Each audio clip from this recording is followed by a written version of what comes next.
ની અંદર સહસ્ત્રજીત, કોષ્ટા, રીપુ, સહસ્ત્રજીત, કૃતવિદ્યા, કાર્તવિદ્યા એવા અનેક રાજાઓ આ વંશની અંદર થયા।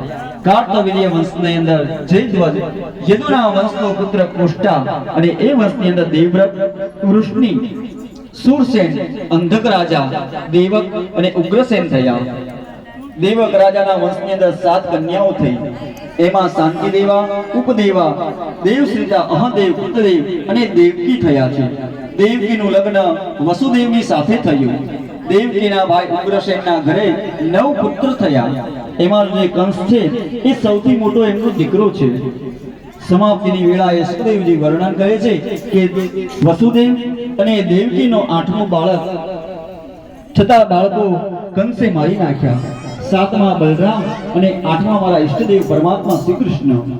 જ્યારે જ્યારે આ ધરતી ઉપર ધર્મનો અધર્મનો વિનાશ થાય છે અને ધર્મ વધે છે ત્યારે પરમાત્મા પ્રગટ થાય છે।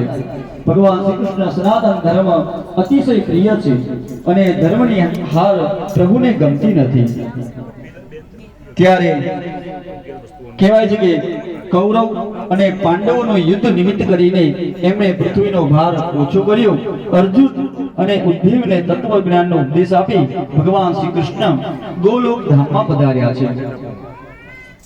અને આજ કંસ, જરાસંઘ, શલ્ય, શિશુપાલ અને દંતવક્ર વગેરે અનેક દુષ્ટ રાજાઓ થયા છે।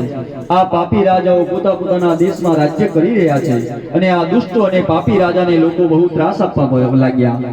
કંસ એવો દુષ્ટ હતો કે તે પોતાના પિતાને એને કારાવાસની અંદર પૂરી દીધેલા અને એમનું રાજ્ય પોતે છીનવી અને પોતે ત્યાંનો રાજા બન્યો છે।